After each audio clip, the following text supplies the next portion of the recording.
Hey, coucou tout le monde, de retour aujourd'hui sur la chaîne pour la vidéo habituelle de fin de mois où je viens vous parler des sorties thrillers à venir. Et donc, il était temps que je revienne vous proposer ma petite sélection de sorties thrillers à sortir au mois de novembre prochain. Et j'en ai sélectionné 21 dans mes souvenirs.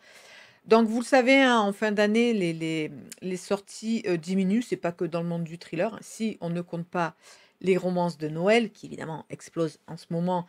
Mais sinon, dans les autres genres, la fin d'année est plutôt propice à ce qu'il y ait moins de sorties. Et je vous annonce déjà, de toute manière, qu'il n'y aura pas de vidéo sortie thriller de décembre parce que je crois qu'il y a 2 titres que j'ai trouvés.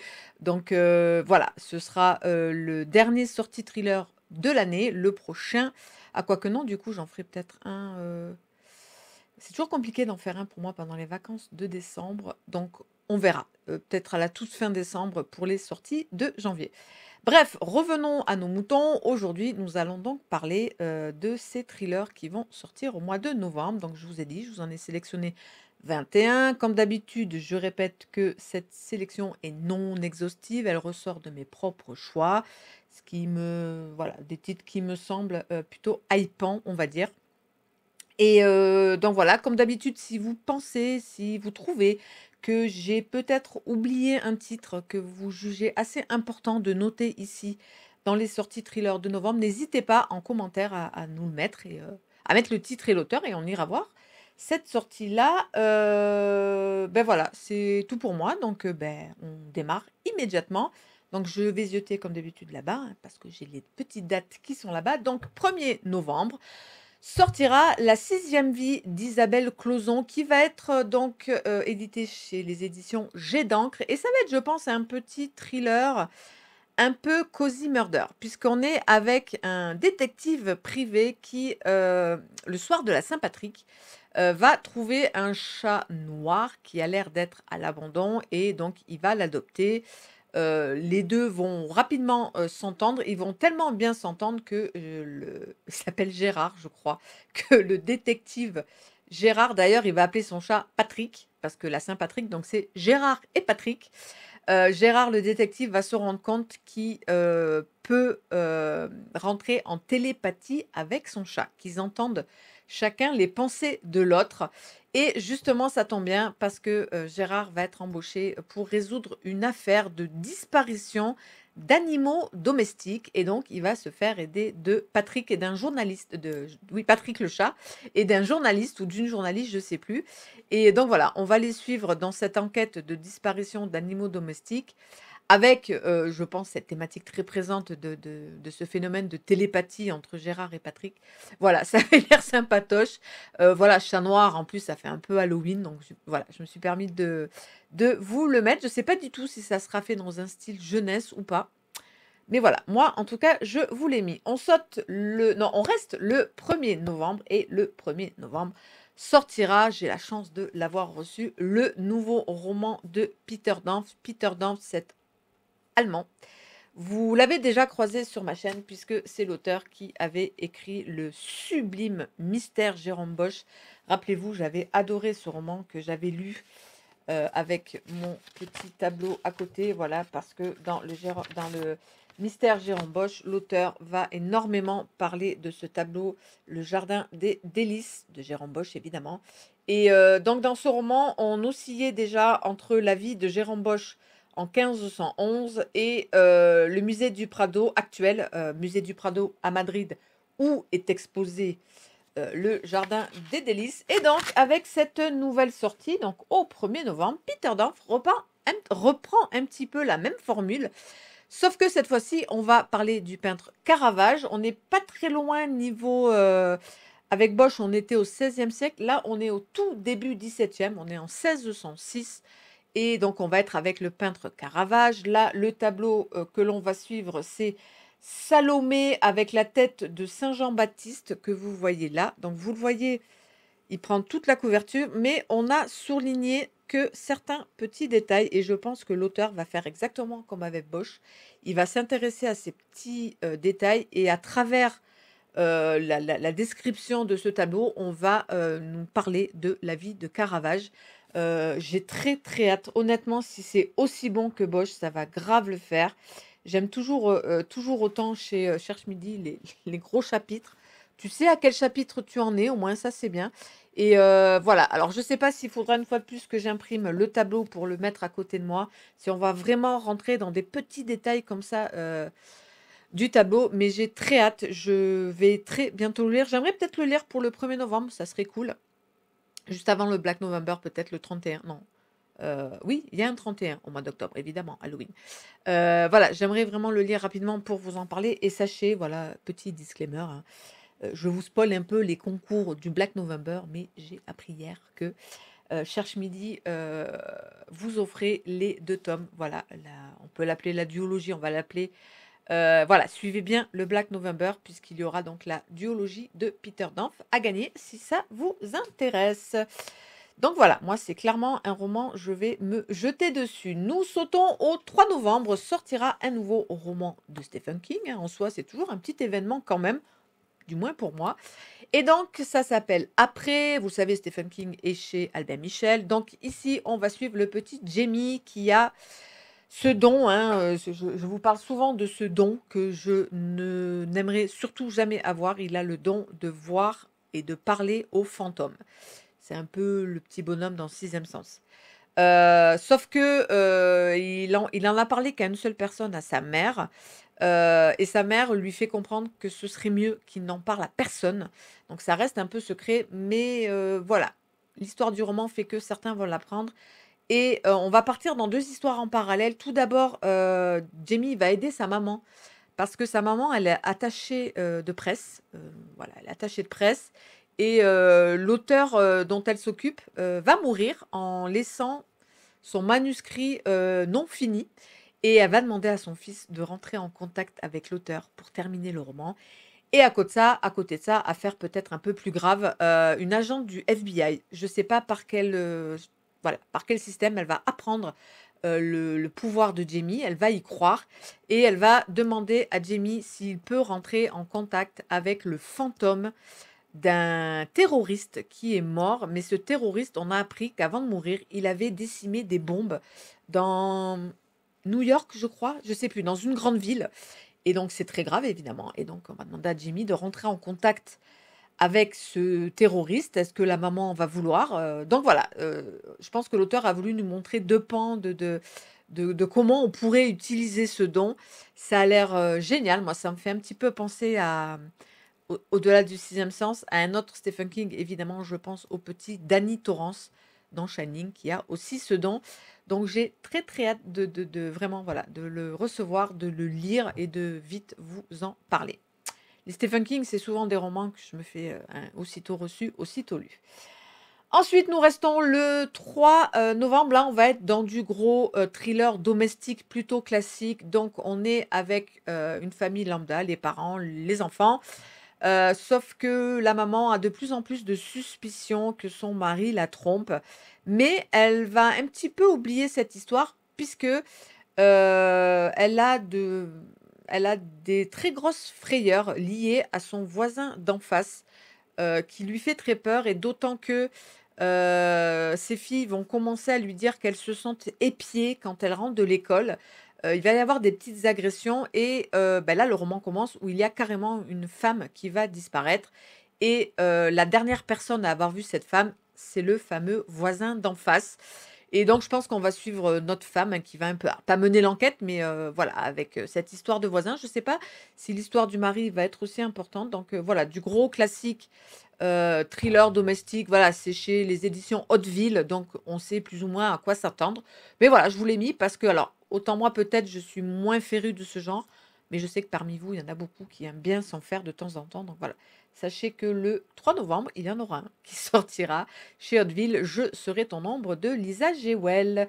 Le 3 novembre, toujours, donc le nouveau roman de Philippe Meyer, American Rust. Alors, nouveau roman, oui et non, c'est une réédition et une retraduction d'un roman de Philippe Meyer qui était sorti en 2013. Et voilà, alors après moi, si on a estimé que ça serait bien d'en refaire une retraduction, c'est pas plus mal peut-être. Et donc là, on est, comme souvent avec Philippe Meyer, dans une espèce de pseudo-saga fin fond américaine. Là, c'est le cas. On est avec un jeune homme qui vit au fin fond de la Pennsylvanie, qui est une ancienne cité sidérurgique voilà, qui est à l'agonie. Et notre jeune homme, lui, il est plutôt très intelligent et il aimerait faire des autres études, mais c'est très compliqué quand tu viens d'un milieu plus que modeste, vraiment d'un milieu pauvre. Et lui, bah, il décide de prendre sa chance, et ben, il décide de partir. Voilà. Et avec son pote, ils vont partir comme ça sur les routes pour aller, je sais plus vers quelle ville, il s'est inscrit à la fac. Sauf que en chemin, il va arriver un drame atroce. J'en sais pas plus sur ce drame, donc un drame qui va remettre toute leur vie en question. Et voilà, ça a l'air très intéressant. J'aime beaucoup, moi, quand on parle comme ça de ces villes un peu très pauvres, très miséreuses du fin fond des États-Unis, où il y a vraiment une misère sociale. Et aussi, peut-être, je pense, c'est un roman sur l'amitié entre ces deux garçons. Et puis voilà, j'ai très très hâte. Je l'ai demandé aussi, tiens, à Albin Michel. J'espère que je le recevrai. J'espère que je pourrai vite en parler. Et il faut vraiment que je lise cet auteur. Parce que moi, j'ai le fils de Philippe Meyer. J'ai toujours pas lu. Et voilà, ça fait partie de ce genre d'auteur que j'aimerais découvrir. Ah tiens, un autre auteur que j'aimerais découvrir. Il sort aussi le 3 novembre, le nouveau roman de Don Winslow. Donc vous savez, lui, il fonctionne par trilogie. Donc c'est le tome 1 de sa toute nouvelle trilogie, La Cité en flammes. C'est chez HarperCollins. Donc, on va être dans la thématique un peu des docks, puisqu'on suit une communauté irlandaise qui est assez imposante dans les docks de Chicago, New York. Je crois que ça se passe dans les années 80. Je ne sais plus si c'est Chicago ou New York. Et donc, dans cette communauté irlandaise qui régit un peu les docks, on va suivre un jeune homme qui essaie de s'en sortir, sauf que à ce moment-là, la mafia italienne, qui est encore présente dans les années 80, va arriver et on va partir comme ça un peu dans une histoire gang, mafia, communauté, hein, Italie contre irlandaise, qui est quelque chose de véridique, hein, qui est vraiment vrai hein, dans certaines villes américaines. Donc voilà, alors honnêtement, je suis pas forcément très hypée par ce titre, mais je vous l'ai mis parce que Don Winslow et parce que je pense que c'est quand même une grosse sortie qui pourrait vous intéresser. Donc voilà, sachez que ça sort le 3 novembre chez HarperCollins. On saute le 4 novembre. Alors vous le savez, chaque mois, il y a une journée où les maisons d'édition se disent, allez, on sort tout là. Et là, c'est le 4 novembre. Beaucoup, beaucoup de sorties le 4 novembre. La première dont je voulais vous parler, c'est American Predator de Maureen Callahan, à sortir chez Solatine. Et ben voilà, si vous voyez les post-it, c'est que je l'ai lu, je l'ai terminé hier soir. Et ben, je vous en parlerai dans un prochain bilan lecture. J'ai beaucoup aimé, même si, attention, on est clairement dans un true crime et on est dans un roman d'investigation. Voilà, on est vraiment dans une enquête menée par l'autrice qui revient du tout début de l'enquête jusqu'à la fin pour nous parler de ce serial killer qu'on a attrapé. Alors, c'est pas un spoil, hein, dès le départ, on sait, on l'a attrapé en 2012 et il s'appelle Isaac Israel Case et il avait quelque chose de très spécifique. Quoi donc? Ben, vous l'apprendrez dans le roman. C'est pas non plus spoilant de vous dire que ben, ils ont eu affaire à un serial killer qui avait une façon de faire que les profilers du FBI n'avaient absolument jamais vu. Du coup, il a un peu comme ça abasourdi tout le monde. Et voilà, moi j'ai vraiment adoré ce roman d'investigation, même si, attention, j'en parlerai un peu plus dans mon bilan. J'ai toujours du mal quand on met comme ça en exergue un serial killer. Je suis loin, loin, loin d'être dans ce trip de fascination par ces bonhommes-là. Pas du tout. Mais voilà, après, le roman parle de ça. Donc ça parle de ça, on le sait. Mais voilà, il faut aussi savoir ça. Donc je vous en parle plus longuement dans un prochain bilan lecture. Sachez déjà qu'il sortira le 4 novembre. Donc toujours le 4 novembre. Tiens, un petit cozy mystery. Mort sur le Transsibérien de C.J. Farrington à sortir chez Hugo Thriller. Donc ça fait partie d'une saga. Je ne sais pas si c'est le premier, si c'est une saga en cours. Mais franchement, d'après La quatrième de couve, on peut, je pense, aisément le lire en quatrième de couve. Donc, ce Cozy Mystery, Cozy Murder, se passe en Sibérie. C'est déjà plutôt pas mal original. Donc, on est avec Olga, qui est garde-barrière. Voilà, ben, je pense que c'est sa petite maison qu'on voit en couverture. Elle est garde-barrière à côté du chemin de fer où passe le Transsibérien. C'était pas un choix de la part d'Olga parce que elle, Olga, elle est férue de littérature. Sa maison est remplie de livres et justement, elle aimerait faire rentrer dans une faculté de lettres pour faire des études de littérature, mais on n'a pas tout le temps le choix. Et le roman commence où, quand le Transsibérien passe devant chez elle, le corps d'un homme mort va tomber sur la voie et on va retrouver dans sa bouche des pièces, 10 pièces des roubles, je crois, 10 monnaies de roubles et ça a une signification dans la culture alors Sibérie russe, le fameux personnage de Baba Yaga et effectivement depuis, plusieurs mois dans le village d'Olga, on lance la rumeur comme quoi il y aurait, Baba Yaga qui serait revenue, donc c'est une espèce de sorcière et bah, ce corps-là fait que ça va amplifier la rumeur et donc Olga, elle va alors pas mener l'enquête, mais le problème c'est que le seul flic, du village s'est retrouvé lui-même en prison. Je sais pas ce qui s'est passé. Donc du coup, comme c'est un ami de Olga, elle va être sur 2 enquêtes, Olga. Essayer de faire sortir son copain policier de prison et mener l'enquête sur ce cadavre et les rumeurs de Baba Yaga. Donc voilà, ça a l'air plutôt pas mal intéressant.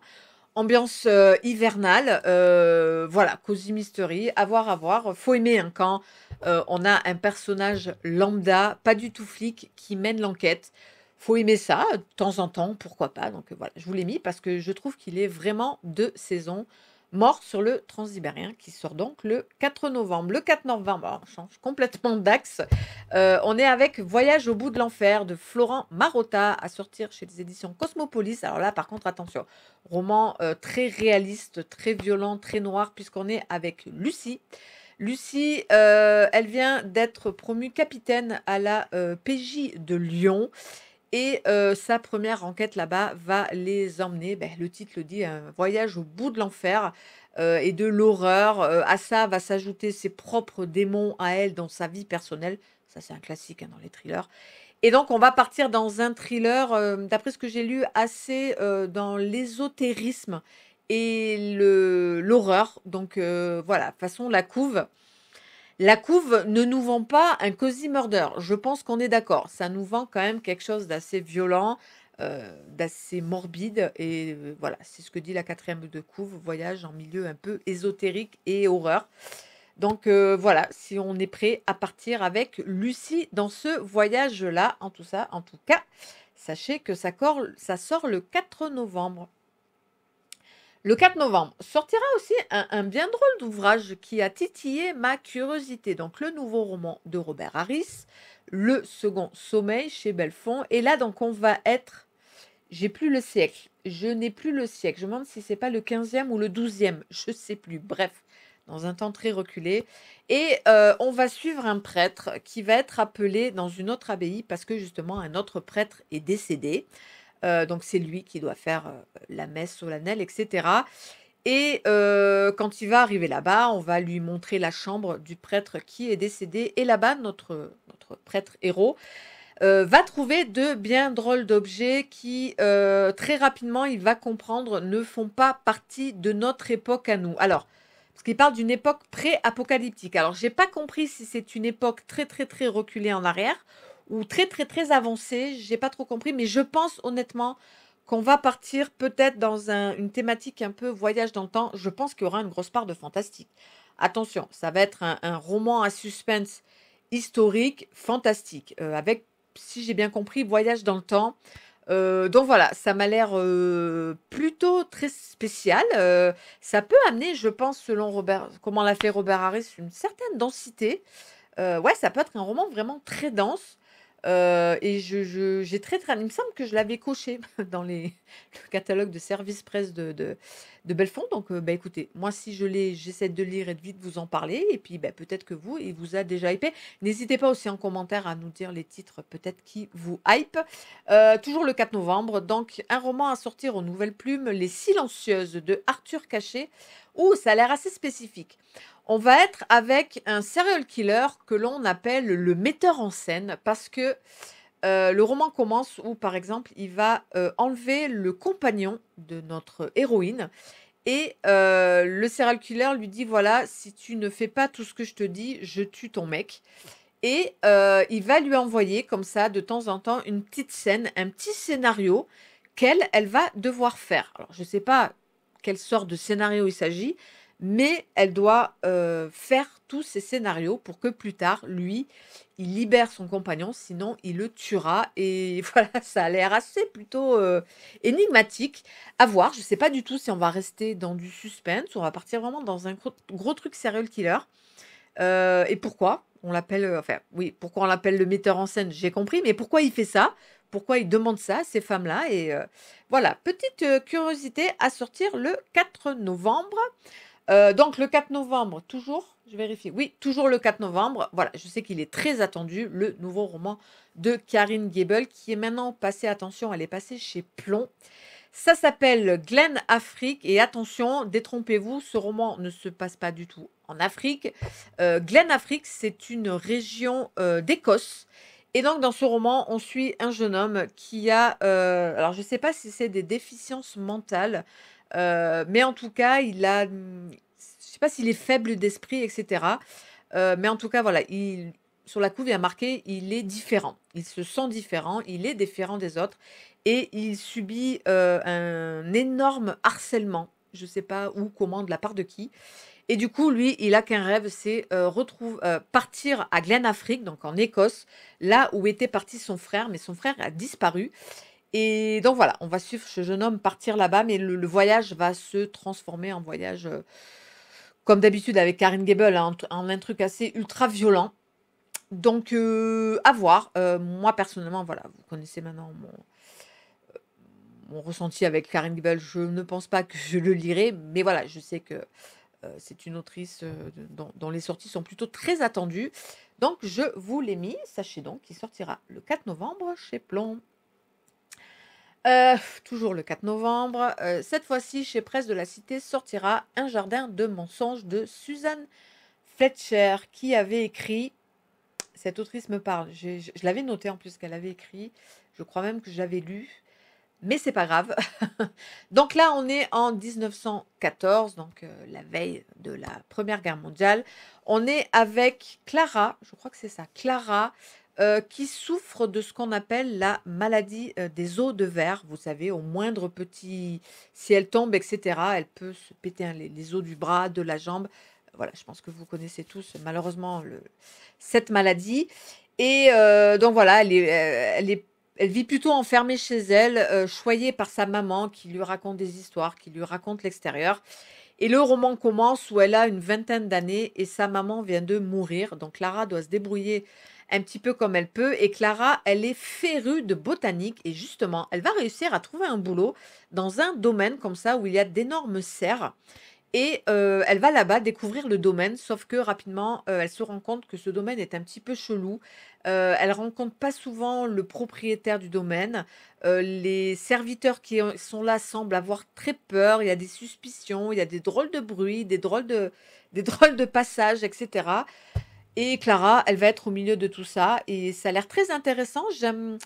J'espère que le côté maladie par rapport à Clara sera quand même assez présent. Je trouve ça intéressant de mettre cette maladie-là en avant, d'expliquer peut-être ce que c'est que d'avoir cette maladie-là. Le côté botanique aussi, je pense, sera très présent. Le titre, hein, c'est quand même Un jardin de mensonges. Donc voilà, un roman qui a l'air, je sais pas pourquoi, il a des goûts de roman un peu gothique. Je sais pas ce que vous en pensez, fantomatique, je sais pas, qui peut coller aussi avec Halloween, je trouve. Donc à voir. Je crois aussi que je l'ai demandé, celui-là, j'aime. Je sais pas, il a titillé ma curiosité.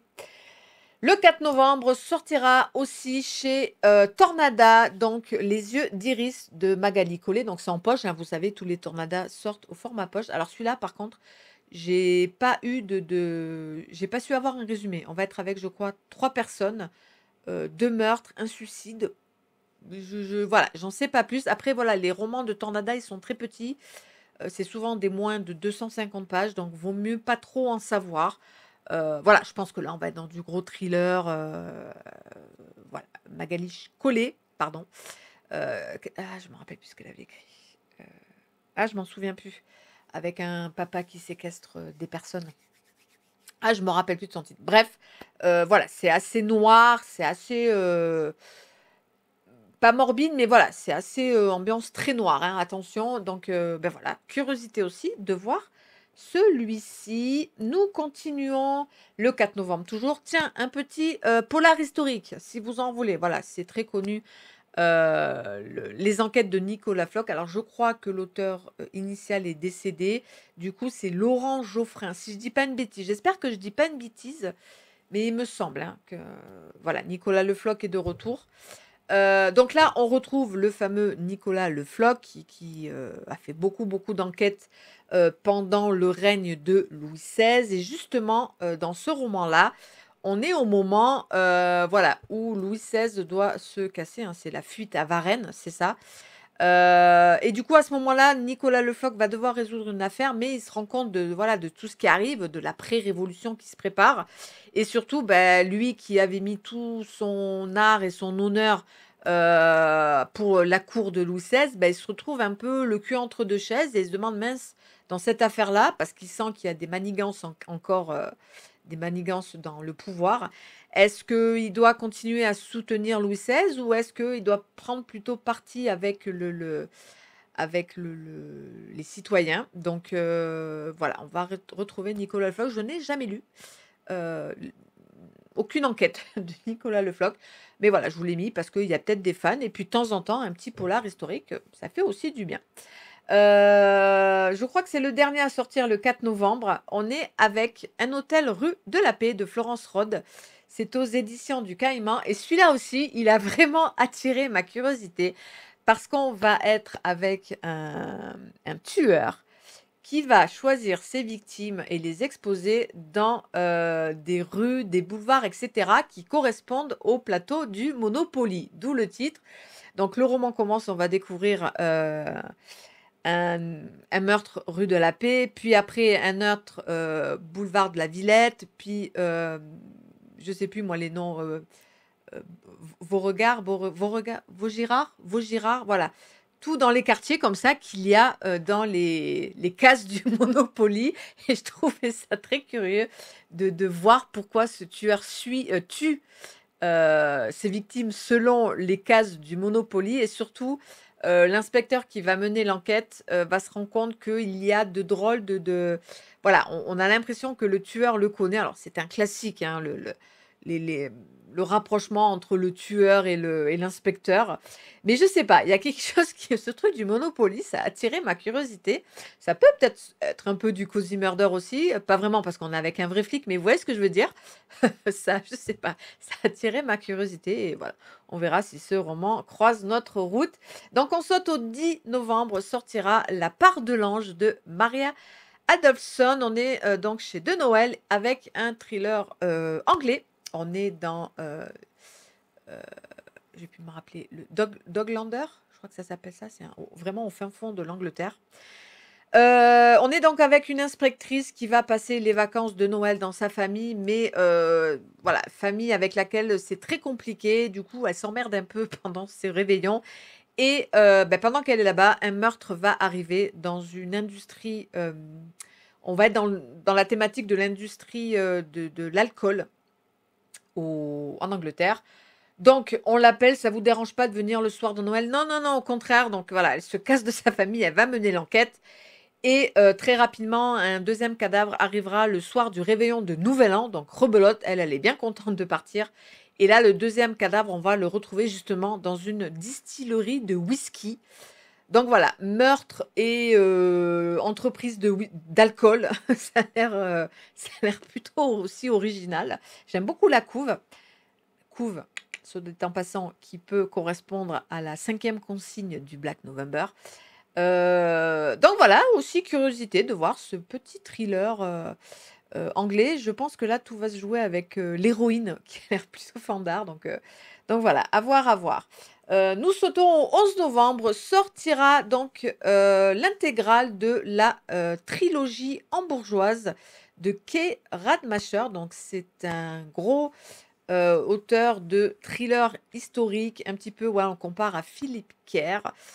Donc là, on est dans l'après-Seconde Guerre, en 45, je crois. On est donc à Hambourg, qui est encore occupé par les Anglais. Et donc, on va suivre notre personnage principal qui est flic, qui a perdu sa femme pendant les bombardements et son fils s'était intégré dans la jeunesse hitlérienne. Ben, en 45, évidemment, qui commence à couler, hein, les jeunesses hitlériennes, vu que Hitler n'est plus là. Mais son fils a disparu, on ne le retrouve pas. Donc voilà, on est vraiment avec un flic un peu désabusé, hein, sa femme morte, son fils disparu. Et voilà que ben on va quand même lui coller des intrigues. Et donc là, on va suivre 3 de ces enquêtes. Et ce qui m'a l'air sympa, c'est que les enquêtes, à chaque fois, sont vraiment tirées de vraies enquêtes qu'il y a eu à cette période-là, dans cette ville-là, cette ambiance un peu glauque, je pense, d'après-guerre là. Ce sont vraiment 3 meurtres ou suites de meurtres qui ont vraiment eu lieu. Donc ça a l'air plutôt intriguant, honnêtement. Moi qui ai adoré Philippe Kerr, Gunther, tiens, il s'appelait, pourquoi je me rappelle? Le personnage, c'était bien Gunther, dans Philippe Kerr, j'avais vraiment adoré. Et voilà, curiosité aussi pourquoi pas, lire cette trilogie qui sortira aux éditions du Masque le 11 novembre. Nous sautons le lendemain, le 12 novembre, sortira un nouveau thriller chez Inceptio, Le voleur d'âme de Jean Dardy. Et alors là, j'ai pas eu trop non plus de résumé. Je sais qu'on va être avec un tueur d'enfants. Et quel tueur d'enfants, puisque le roman commence, on en est quand même à 11 meurtres d'enfants. Et ben, quand ça commence, on va découvrir un 12e et il va se passer quelque chose pendant l'autopsie de ce 12e. En tout cas, les enquêteurs sont à cran et attendent cette autopsie. Et voilà, j'en sais pas plus que ça.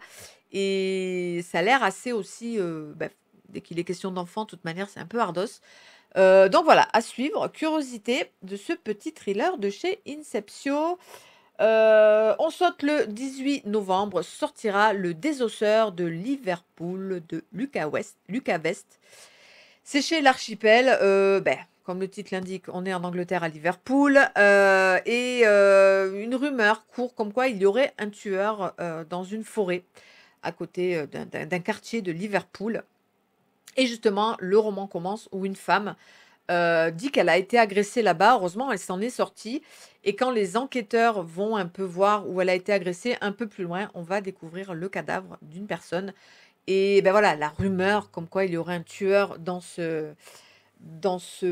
cette forêt va augmenter. Et là aussi, on va dans le classique où la flic qui va mener l'enquête, elle va retrouver des petits indices et petit à petit, elle va se dire ces indices me parlent, ce tueur me connaît. Voilà, ça c'est très classique. Alors, attention, c'est toujours délicat quand on parle dans ce genre-là. Il faut vraiment que ce soit bien fait, que ce soit plutôt réaliste. Alors, c'est déjà très compliqué hein, quand on te dit par hasard, le flic qui mène l'enquête, il semble connaître. Ils en connaissent les tueurs quand même des flics hein, dans les romans. Hein.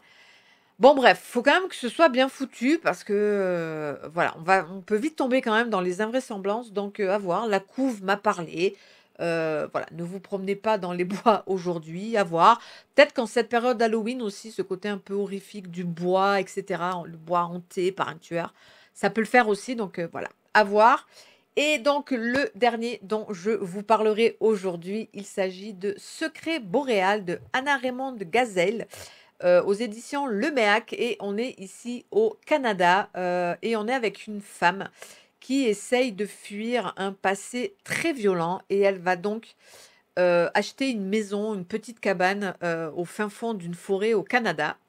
Et voilà que quelques jours après qu'elle soit arrivée, elle va découvrir, je ne sais pas si c'est elle en se promenant, elle va découvrir le cadavre d'une femme dans un petit ravin. et bah, on va mener l'enquête et là aussi rapidement, en menant l'enquête, on va vouloir soulever les secrets de cette femme parce que évidemment elle vient d'arriver, comme par hasard elle arrive, il y a un meurtre. Donc on va, soulever aussi le secret de sa vie à elle. Je pense que ça va être beaucoup basé sur pourquoi elle a fui la ville, pourquoi elle s'est réfugiée comme ça au fin fond de la forêt. Qui est responsable de ce meurtre aussi, j'imagine. Donc voilà, ça a l'air, plutôt intriguant aussi, ce petit thriller canadien. À voir, Secret boréal. Voilà, je crois que j'en ai fini. Oui, mais en cosmologie, tiens, on en remet une couche sur cosmologie de monstres. N'hésitez pas à lire Cosmologie de monstres.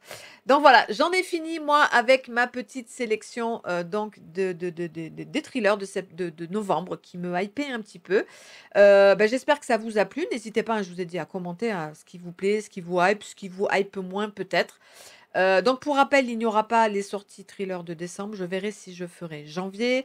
N'oubliez pas aussi, je vais vous mettre en lien, voilà, vous connaissez toute l'histoire, hein, que j'ai eue avec YouTube. Donc du coup, dorénavant, je fais, mes lives uniquement sur Twitch et je suis tellement en fond du coup que j'en fais souvent, maintenant. N'hésitez pas, j'ai posté un programme là-bas. Donc n'hésitez pas à me suivre sur Twitch. L'adresse est simple, toujours pareil. Il est bien ce livre, tout en attaché comme ici. Donc voilà, n'hésitez pas à nous rejoindre. Vous avez le planning là-bas, vous verrez, il y a marqué programme et n'hésitez pas si ça vous dit. On fait surtout en plus des séances de lecture ensemble. C'est plutôt sympa. Donc voilà, c'est fini pour le petit moment pub. Sinon, voilà, toujours évidemment très très active sur mon Instagram. Il est bien ce livre. Le Facebook, il est bien ce livre. Et le Facebook aussi, The Black November. N'oubliez pas, dans 5 jours, on y est, 6 jours. Donc voilà, dans 6 jours, c'est parti pour le Black November. N'hésitez pas à nous y rejoindre. Voilà, j'ai fini pour moi pour cette vidéo. J'espère que ça vous a plu. Et je pense que je vous retrouve très rapidement, book haul ou bilan. Voilà, ce sera un des deux, soit fin de semaine là, soit début de semaine prochaine. Peut-être vendredi. Voilà, ben, vu que maintenant il n'y a plus mon live du vendredi ici, ça me fait une case de libre. Du coup, c'est pas plus mal. Donc, je vous ferai jeudi ou vendredi book haul ou bilan lecture. Là, je crois que j'attaque ma 3e lecture pour un bilan. Donc, ça pourra le faire aussi selon mon rythme de lecture. Allez, j'arrête là. Je vous laisse. Je vous souhaite un excellent lundi. Bon courage à tous ceux qui taffent. Bonne semaine. Surtout de très, très bonnes lectures. Et on se retrouve très rapidement, voilà, sur tous les réseaux sociaux. Je vous laisse. Et ah oui, j'avais dit aussi, voilà, autant, vu que je démarre une nouvelle chaîne, autant démarrer sur de bonnes choses aussi. Je vais essayer dorénavant de vous mettre les liens en barre d'infos de tous les livres dont je vous parle dans les vidéos. Voilà, ce sera plus pratique pour vous. Allez, cette fois-ci, je me tais, je vous laisse aller découvrir cette sélection, faire vos petits choix, faire vos petites wishlist et je vous retrouve très rapidement dans book haul ou bilan lecture. Ciao, ciao!